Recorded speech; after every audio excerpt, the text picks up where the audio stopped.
your success mantra, as in top 3 things that have contributed to your success so far. You know, I love this question because my 3 things, number 1 is tenacity, right? I will never give up. It doesn't matter how many times I fail, I will never give up, okay? The second thing is the purpose for your goal, because that's the driving force. If it's a goal that you gave yourself that doesn't have much meaning, you're not going to get to it. So when it has a lot of meaning, you're not going to give up. And the last one is having hope as an anchor. Now let's talk about your book, Overcoming Extreme Odds, right? So what is the most impactful lesson you have learned from the Royal Crown betrayal? If you stay in the same place, you won't go anywhere. And when you have extreme odds against you, you have to make that decision. It's not always easy, but the odds of not doing it is worse to try to overcome and change your position than staying with it. How can individuals effectively maintain hope in challenging circumstances, especially regarding health issues like diabetes and also obesity? Some people could actually say they don't have hope. I said, that's not true. Hope is God-given. We all have it. You have to choose, again, that word choose, to make a difference in your life. Right? So folks, you have tuned into TGV and hearty welcome to the Guiding Voice podcast series, the world's only quadrilingual podcast at this moment of recording, and we are trying to embark into multiple languages as we speak, and here we embark on transformative conversations for a better future, and we want to simplify and amplify your journey to success. I'm your host Naveen Samala, dedicated to making the world a better place by bringing you wisdom through valuable discussions with experts designed to simplify and amplify your success. And thank you so much for tuning in. Advocate for transforming challenges into opportunities, emphasizing the power of hope in navigating life's difficulties. With extensive expertise in disease management, particularly in diabetes, she inspires others to embrace resilience and become their own cheerleader. Christine is also the author of Overcoming Extreme Odds, sharing real-life lessons to empower individuals on their journey to success. And today, we are going to have an interesting conversation on the topic at hand, anchoring hope, and Christine Schaffer's guide to overcoming life's challenges. But before we get started, here's an exciting twist as always. Let us tickle our guest's brain. So Christine, get ready for a rapid fire round of random words. I'll mention a few and I would love to hear the first thing that comes to your mind in response without thinking much. If you're ready, let's get started. All right, I'm ready. Hello, I'm Steve Ahern, one of the judges of the Asia Podcast Awards. I'm interrupting this episode to let you know that you're listening to an award-winning podcast. This podcast won its category in the 2024 Podcast Awards, so you know you're listening to quality. Enjoy your listening experience, and congratulations to the team who created this award-winning podcast for you. I love your energy, and here comes my first word. Curiosity. Love of learning. Invention. Curiosity. Future. Positive outcomes. Challenge. Learning experience. Hope. Faith with confidence of things not seen that they will be seen. Wow. Dreams. Purpose. Then universe. God. Leadership. Earned. Aliens. Different. And the last one is success. Achievement in goals. I loved all your responses. Those are real spot on. And thank you so much for participating in the first rapid fire round. There is one more rapid fire round towards the end of the episode. So stay tuned. And Christine, hearty welcome to the Guiding Voice podcast series. How are you doing today? I'm doing wonderful. Thank you. And thank you for having me on your show. Yeah, pleasure to have you. And thank you for being part of our journey in shaping the careers and lives of millions across the globe. So let's get the ball rolling. So Christine, we'll start with, who is your guiding voice? Talk to us about it. Well, my guiding voice is God. It's the Holy Spirit within us. It's that small, silent voice that you have to really listen to that guides you. I love it. And then how do you define success in your life, and how has that definition evolved over time? I know I asked it in the rapid fire and you said about goals, right? And achievements, but let's elaborate further on that. Okay. Success is about accomplishing the most important goals for your life. And everybody has different goals for their life. So it's very specific and it's very individual. And that's what I always did is I had specific goals and each goal was a stepping stone to get to a higher goal. Love it. In fact, the definition also evolves over a period of time, even to us personally, right? I have seen that my definition of success has changed over a period of time. And I resonate with what you mentioned. And let's now talk about your success mantra, as in top 3 things that have contributed to your success so far. You know, I love this question because my 3 things, number 1 is tenacity, right? I will never give up. It doesn't matter how many times I fail, I will never give up. Okay. The second thing is the purpose for your goal, because that's the driving force. If it's a goal that you gave yourself that doesn't have much meaning, you're not going to get to it. So when it has a lot of meaning, you're not going to give up. And the last one is having hope as an anchor. Hope is what really helps you get the persistence, and it helps you to believe that I can. That's such a powerful word. If you say, I can, just saying that, put your mindset in a positive, open ability to know that you can do it. I love it. Thank you for sharing that. And Christine, what inspired you to turn your challenges into opportunities? And can you share a personal experience that illustrates this? A lot of us, when we have these challenges, I had no choice. I had one choice. Choose to succeed, right? Choose to succeed. If you choose to succeed, it doesn't matter how many times you fail. So for my own personal experience, I had a small chain of pharmacies in the 1990s. And that was right when the chain pharmacies, the big guys, they were all coming in and they were bidding on contracts. And they bid on so many contracts that people could only go to their pharmacies. And so the independent pharmacies, such as myself, ended up not having enough customers, and 50% of independent pharmacies went out of business in the whole United States. So that was really difficult. So that was my challenge. How do I compete and overcome these large chains? So that was my challenge. So asking the question, your mind starts to think. And I said, well, you know, the reason why they won was because they had an opportunity. They had so many pharmacies, you could go to them. So I said, what if I did a contract that I got every pharmacy in the United States under my contract? Then when I bid, I could be like a chain, but I wasn't a chain. I just had the contracts. So that's what I did to overcome. And that started my successful company, American Healthcare, that took me to another level. So only 3 words, like choose to succeed. I love it. It's so profound. And thank you for sharing that story. Now let's talk about your book, Overcoming Extreme Odds, right? So what is the most impactful lesson you have learned from the Royal Crown betrayal? Well, you know, to be a victor and to be an overcomer, if you stay in the same place, you won't go anywhere. And when you have extreme odds against you, you have to make that decision.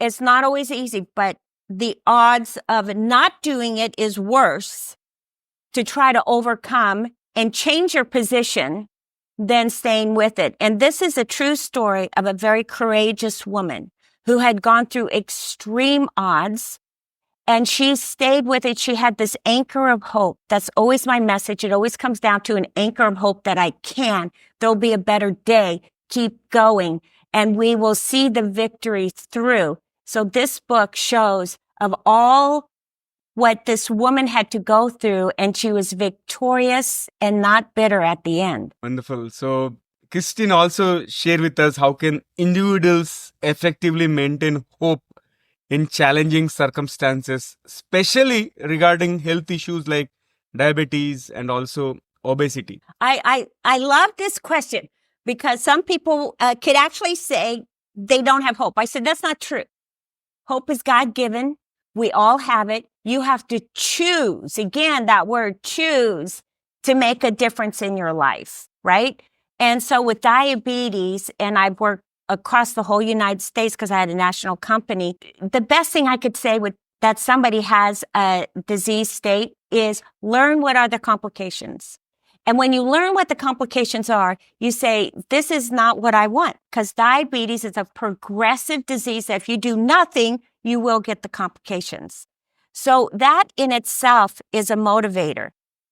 When you learn what you need to do, all of a sudden you have equipped yourself to say, I can. You give yourself that anchor of hope of knowing, if I do these steps, I will get better and I can thrive and live a very healthy life by knowing what to do. So that is a way of holding on to hope by knowing if I do these things, I will have a positive outcome. Love it. Love it. And then talk to us about 3 essential steps for someone looking to become their own cheerleader. I think becoming own cheerleader has a lot of benefits, right? That's a big deal. So becoming your own cheerleader, the first thing that I tell everybody is you have to have hope as an anchor. You have to have a reason why you want to get to this goal. That is just too important to emphasize, right? And the second thing is you have to embrace your challenges. You cannot overcome something if you're not willing to face it. So embrace your challenge is number 2. And number 3 is being your own best cheerleader. So how do you become your own best cheerleader, right?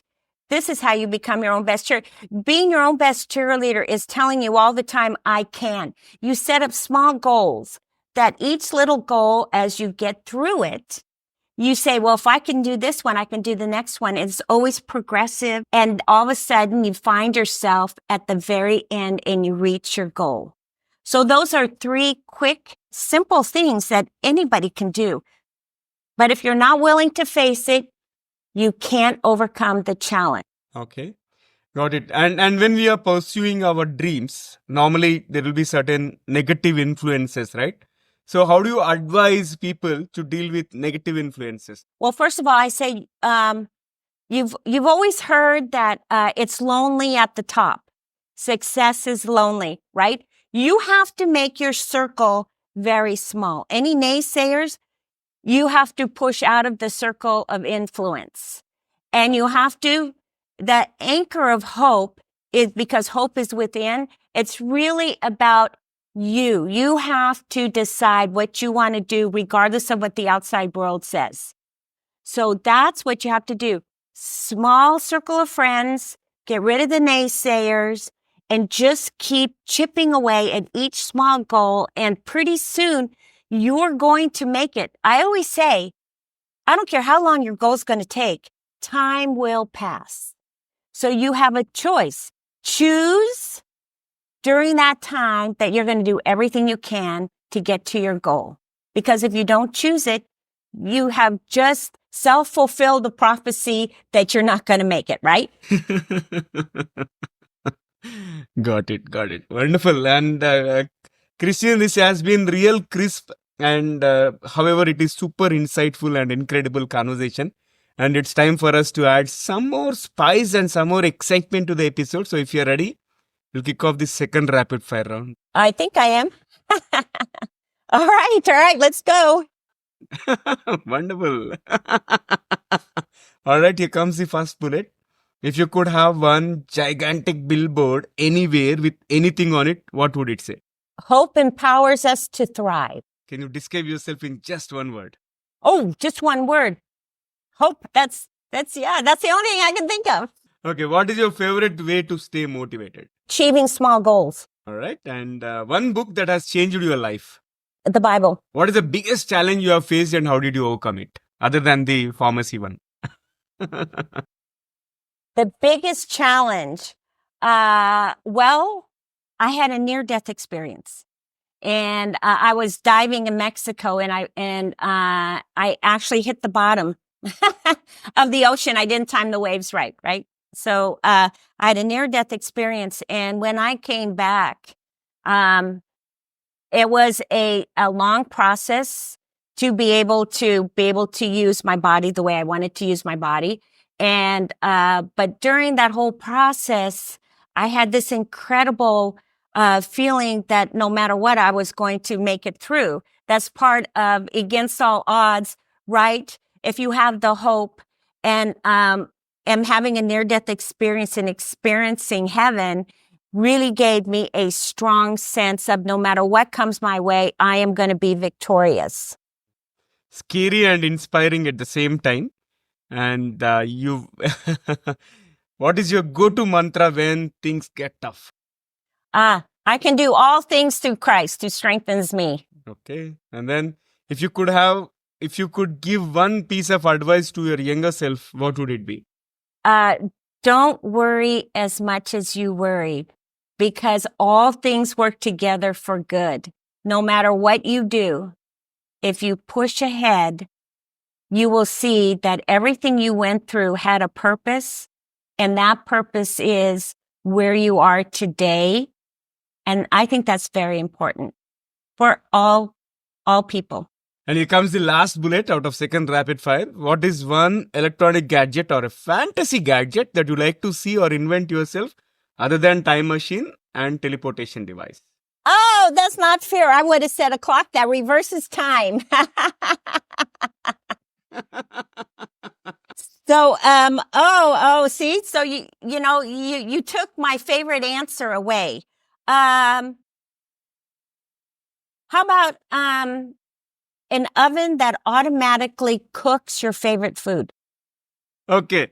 After that amazing second rapid fire, let's flip back to the mainstream. So, Christine, what advice would you give to young professionals facing their first major setback? First thing I would tell them is your first major setback has nothing to do with your future. And in fact, a lot of times it's that you are being redirected. So something in the place that you were at or the position you were at was not the best one for you. So that's good news. You know, a lot of our adversity is good news because it helps direct us to where we want to go. So I always tell young professionals, no matter what you come up against, it's good news because it's going to direct you to a better place. So never get discouraged because you have and are equipped with what you need for your future. So you keep going and you will find the right position for yourself. Wow. Love it. And I thoroughly enjoyed the conversation and I really appreciate you taking time and joining me this evening. And how is your experience being hosted on TGV The Guiding? It's been great and it's fun. You know, it's nice to be interviewed with having fun. Exactly. That's the whole idea, so that people can get inspired while having some sort of entertainment. And that's why we are introduced to rapid fire rounds. And thank you once again, Christine. And I wish you all the best in everything that you do. Thank you, Naveen. I really appreciate being on your show. Yeah, most welcome. And friends, that was our episode with Christine Schaffer.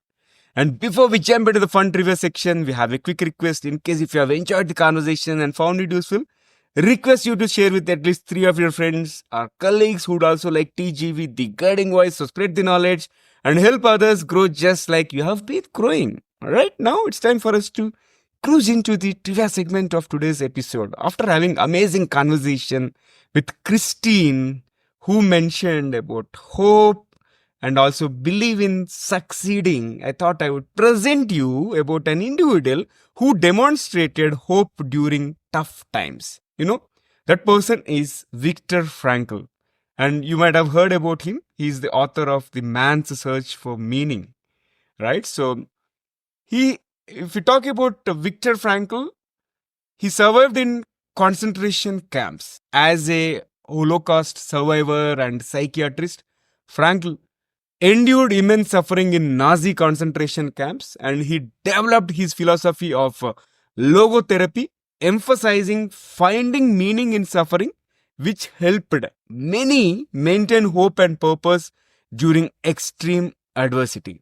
And second is about his best-selling book, Man's Search for Meaning. It is also based on his experiences and insights, inspiring countless individuals across the globe to find hope even in the darkest of the circumstances. So this is all I wanted to present about Viktor Frankl today as part of trivia. But folks, don't go away. I would love to hear from you in terms of if you have come across anyone who has really made it through tough times and served as a inspiration to others. Do let me know about their story. If you're watching this episode on YouTube, you can comment there. Or if you have found this episode on audio platforms or social media platforms, you can comment there as well. And I would love to see what you have to say. So that's it for today. Thank you so much for tuning in and also for being part of our awesome TGV family. So until next time, take care, stay inspired, and remember, the best is yet to come. So goodbye for now. See you next episode with another amazing guest. Take care. Love you all. Bye-bye.